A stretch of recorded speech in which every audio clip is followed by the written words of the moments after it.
दोस्तों नमस्कार, स्वागत है आपका यूट्यूब चैनल एबी टेक में। इस वीडियो में हम लोग बात करने वाले हैं एक बड़ी खबर के बारे में, जो कि हमारे शिक्षक भर्ती और नॉन टीचिंग स्टाफ की भर्तियों को लेकर के है।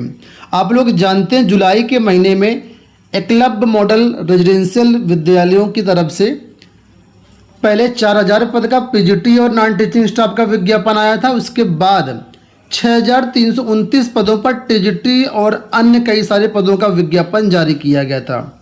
लेकिन आज जो न्यूज निकल के आ रही है उसके अनुसार एक हाईकोर्ट का आदेश आया, जिसके तहत ये बताया जा रहा है कि ये जो भर्ती है इस पर स्टे हो गया है और ये भर्ती रद्द होगी, क्योंकि जो भर्ती है उसको करने का अधिकार ये हमारे समिति के पास है ही नहीं, फिर भी ये भर्ती हो रही है। तो इस न्यूज़ को डिटेल से देखते हैं और इस न्यूज़ की सच्चाई क्या है इसकी भी हम पड़ताल करते हैं। सबसे पहले आप लोग ये न्यूज़ देखिए, यहाँ पर लिखा है एकलव्य विद्यालयों में शिक्षक भर्ती की विज्ञप्तियों पर रोक। अब यहाँ पर देखिए नीचे लिखा है कि उच्च न्यायालय ने आदिवासी राष्ट्रीय शिक्षा सोसाइटी नई दिल्ली की ओर से जारी शिक्षकों की नियुक्तियों की 2 विज्ञप्तियों के क्रियान्वयन पर अग्रिम आदेश तक रोक लगा दी है। आप लोग जानते हैं 2 विज्ञापन आए थे, पहले पीजीटी का आया था, इसके बाद टीजीटी का विज्ञापन आया और भी नॉन टीचिंग स्टाफ के पद थे, और दोनों भर्तियों में आवेदन करने की डेट जो है आज 18 अगस्त तक ही है। ठीक है, तो यहाँ पर बोला गया कि इन दोनों विज्ञप्तियों पर रोक लगा दी गई है। अब मामला क्या है वो समझ लीजिए। मामला यहाँ पर देखिए ये है कि एक अभ्यर्थी थे, ठीक है, एक क्या अभ्यर्थी थे, 2-3 अभ्यर्थी थे और इन्होंने रिट डाली थी। तो रिट में यहाँ पर हाई कोर्ट का आदेश हुआ है। अब क्यों आदेश हुआ, मामला क्या है उसको थोड़ा डिटेल से समझने का प्रयास करते हो। तो यहाँ पर देखिए क्या बताया गया है। लिखा है कि एकलव्य आदर्श आवासीय विद्यालयों कालसी देहरादून में कार्यरत शिक्षक चंद्रमोहन शर्मा व सचिन चमोली ने याचिका दायर कर आदिवासी राष्ट्रीय शिक्षा सोसाइटी नई दिल्ली की ओर से जारी शिक्षकों की नियुक्तियों की 2 विज्ञप्तियों को चुनौती दी थी। याचिका में कहा गया है कि भारत सरकार के आदिवासी मामलों के मंत्रालय के दिशा निर्देशानुसार ही एकलव्य आदर्श आवासीय विद्यालय कालसी के संचालन को प्रदेश स्तर पर एकल विद्यालय संगठन समिति स्थापित है, जो कि उत्तराखंड सरकार के आदिवासी सामाजिक सुधार मंत्रालय के अंतर्गत है। आवासीय विद्यालय में शैक्षणिक व गैर शैक्षणिक कर्मचारियों की नियुक्ति का अधिकार भी एकलव्य विद्यालय संगठन समिति में निहित है। लेकिन जुलाई 2023 में केंद्र सरकार की ओर से स्थापित आदिवासी राष्ट्रीय शिक्षा सोसाइटी दिल्ली ने एकलव्य विद्यालयों में ट्रेंड ग्रेजुएट व पोस्ट ग्रेजुएट अध्यापकों की नियुक्ति करने के लिए 2 विज्ञप्ति जारी की। याचिका के अनुसार ऐसे सभी प्रदेशों में जहां एकलव्य आवासीय विद्यालय स्थापित हैं वहां उन्हें कर्मचारियों को नियुक्त करने का भी अधिकार है। जबकि आदिवासी राष्ट्रीय शिक्षा सोसाइटी नई दिल्ली की स्थापना का जो उद्देश्य है वो एकलव्य आवासीय विद्यालयों के लिए ऐसी योजना तैयार करना है जिससे इन विद्यालयों के प्रति जागरूकता बढ़ सके। लेकिन सोसाइटी ने केंद्र सरकार के दिशा निर्देशों की अवहेलना करते हुए विज्ञप्ति जारी की है, जिन्हें निरस्त किया जाना न्याय संगत होगा। न्यायाधीश न्यायमूर्ति पंकज पुरोहित की एकल पीठ ने राष्ट्रीय आदिवासी दिल्ली की जो विज्ञप्तियां थी उस पर क्रियान्वयन पर अग्रिम आदेश तक रोक लगा दी है। तो मामला यहाँ पर यह है कि जो ये विज्ञापन आए हैं ये राष्ट्रीय आदिवासी जो शिक्षा सोसाइटी है उनकी तरफ से नई दिल्ली की तरफ से आया है।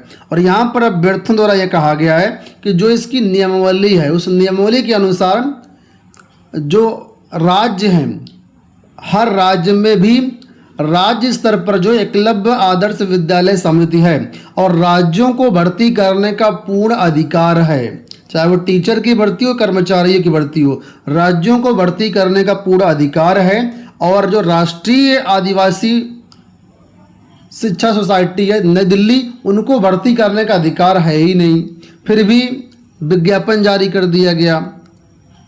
इनका कहना, याचिका का कहना है कि जो राष्ट्रीय शिक्षा सोसाइटी नई दिल्ली है उनका सिर्फ अधिकार ये है कि किस तरीके से विद्यालयों में छात्र ज़्यादा से ज़्यादा अच्छी से चीज़ें सीखें, यानी प्रचार प्रसार करना और नई नीतियां तैयार करना है। भर्ती का अधिकार राज्यों के पास है, लेकिन उसके बावजूद ये भर्ती का विज्ञापन जारी किया गया। तो इस पर हाईकोर्ट की सिंगल बेंच ने यहाँ पर जो है अग्रिम आदेशों तक फिलहाल रोक लगा दी है।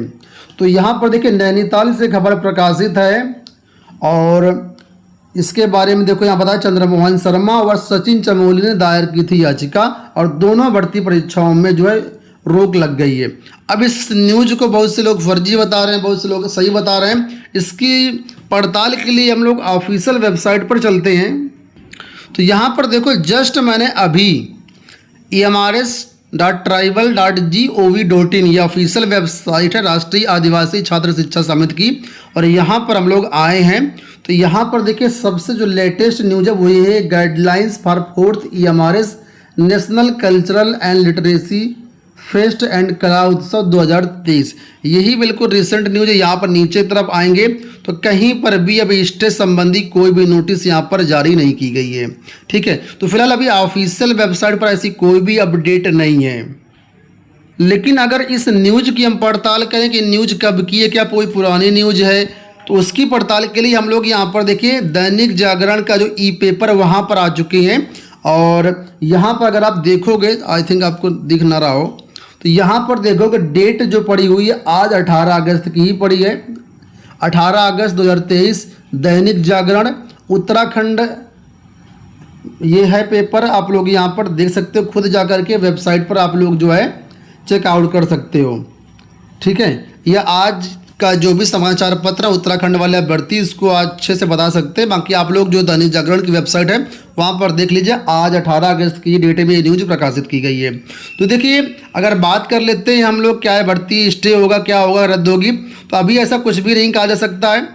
हो सकता है आने वाले टाइम पर ऐसा हो, चूँकि ये मामला जो इसका आदेश है कल ही आया हुआ है और आज समाचार पत्रों में छपा हुआ है। तो कोई भी एजेंसी हो, कोई भी संस्था हो, इतना जल्दी एक्शन नहीं लेती है। अभी इसका जो आर्डर है पता नहीं अपलोड हुआ है या नहीं हुआ है, और हुआ भी है तो अभी मतलब EMRS के पास पहुंचा है या नहीं पहुंचा, उसके बाद उनके बाद लीगल कमेटी होगी, वो सब इन चीज़ों पर रिव्यू करेगी, अपनी पड़ताल करेगी, उसके बाद जो भी डिसीजन हो वेबसाइट के माध्यम से प्रकाशित करेगी। तो इन सब चीज़ों में थोड़ा सा समय लगेगा, आप लोग वेट करिए। लेकिन ये जो न्यूज़ है वो सही है। ठीक है, तो उम्मीद करूंगा वीडियो आपको पसंद आया होगा। इसी तरह के अपडेट के चैनल को सब्सक्राइब कर लेना। शिक्षक भर्ती और अन्य जो भी ऑल इंडिया जॉब्स होते हैं उनके बारे में हम लोग अपडेट करते रहते हैं, और जो भी सूचनाएं हमारे चैनल के माध्यम से दी जाती हैं वो पूरी तरीके से ईमानदारी के साथ जांच पड़ताल करने के बाद ही दी जाती हैं। ये न्यूज़ आज सुबह से ही वायरल हो रही है, लेकिन मैंने इसको जब वेरीफाई कर लिया कि हाँ ये आज का ही समाचार पत्र है, उसके बाद ही मैंने बताया। लेकिन अभी तक ऑफिशियल वेबसाइट पर इसके बारे में कोई भी अपडेट नहीं आई है। जिस तरीके से आपने देखा होगा सुप्रीम कोर्ट का जो BED BTC वाला मामला है, सुप्रीम कोर्ट का आर्डर आ गया था 11 अगस्त को, लेकिन आज 18 अगस्त को वहाँ पर आर्डर अपलोड हुआ है। जो सरकारी काम होते हैं उसमें थोड़ा सा विलम्ब होता है, थोड़ा सा प्रोसेस लेट चलता है, इसी वजह से अभी EMRS की वेबसाइट पर कोई भी अपडेट नहीं आई है। लेकिन जहाँ तक मुझे लगता है इसका आपको जो इम्पैक्ट देखने को मिलेगा EMRS भर्ती में, क्योंकि हाईकोर्ट ने आदेश दिया है। ठीक है, तो EMRS या तो इसको डबल बेंच में अपील करेगा जा करके, या फिर जो कुछ भी वो उनकी लीगल कमेटी जैसा भी निर्णय लेगी उसके अनुसार जो कुछ भी सूचनाएं होंगी चैनल के माध्यम से हमको दे देंगे। फिलहाल दोस्तों इस वीडियो में इतना ही, धन्यवाद।